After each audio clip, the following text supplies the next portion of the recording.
Thank you for having me. Yeah, of course. Yeah, we're pumped about this. This takes place in Caledon. It's a ride. It's happening on May 23rd. And it says here it's not just a cycling event, it's a symbol of what it takes for youth to overcome mental health struggles.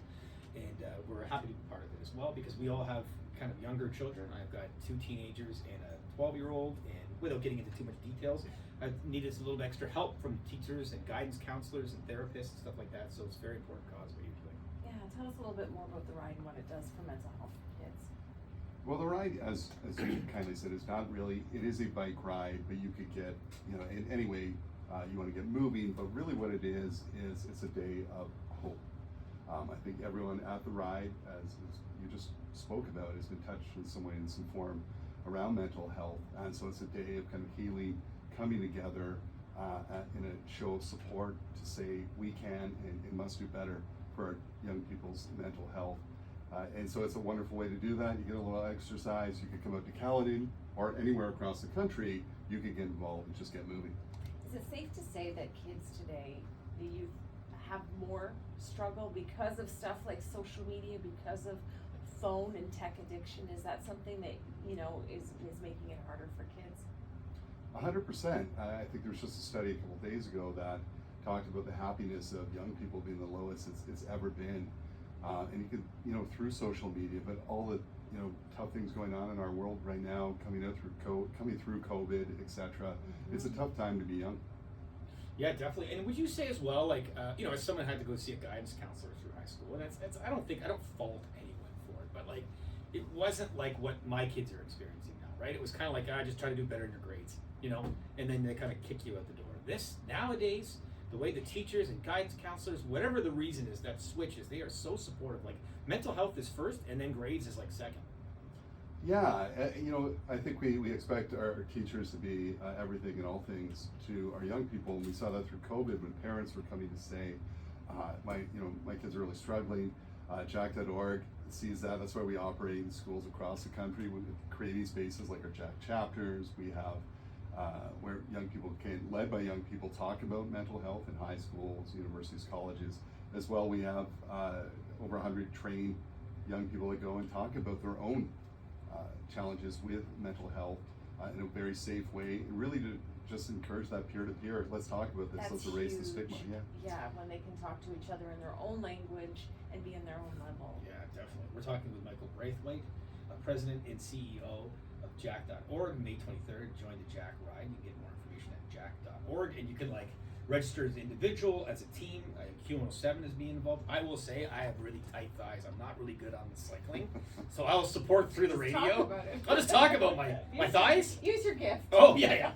1.25 million young people in Canada are in need of mental health support, and more than half are not getting the help they need. So it's events like this, I'm sure, that can kind of help maybe get to more kids, right? Yeah, that's right. I mean, I think our work kind of centers around that early intervention and prevention.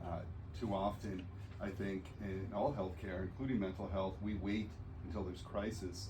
And so that's the kind of gap we work in. And why are we not having young people talk about this? Sometimes when they talk and we normalize or reduce the stigma, that could be enough. They don't spiral into crisis, and hopefully fewer lives lost to suicide, the number 2 cause of death in young people. Oh, God. If somebody's listening right now for the first time and hearing about the Jack ride right here, right now for the first time, tell us about the day. What does the day look like when you go out into Caledon and go for that ride? What can people expect to be like, well, I've seen all those cyclists out on a Saturday morning and that looks really tough. What about the day if I'm just a regular everyday biker? Listen, it's a lot of fun, and there's something for everyone. If you're a serious cyclist, you can step up and do the 100K. Okay. 100, let's go! Oh my goodness. I am not. Okay. But I have pledged if I raise $10,000, I will do 5K on a tricycle. I don't know if it can be done, but I'm up for the challenge. But You're Talk about tight tall! thighs.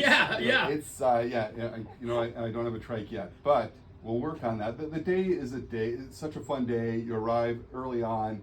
We've got food trucks and music and entertainment. We'll have some live entertainment. And you're surrounded by 1,000 people who have been touched in some way, some form, their family, themselves, their kids, by mental health. And it really becomes not about the bike. The bike is secondary. Yeah. And again, if you're not a rider, you're like, as you said too, like I'm not a rider, so I'm going to do the 10K, 25K. Really, we don't care how long it takes you. We'll be there all day. But you can walk, you can do jumping jacks, whatever, push-ups, whatever you want, just to get moving. The idea is let's come together, let's raise some funds, let's do better for our young people and support their mental health journey.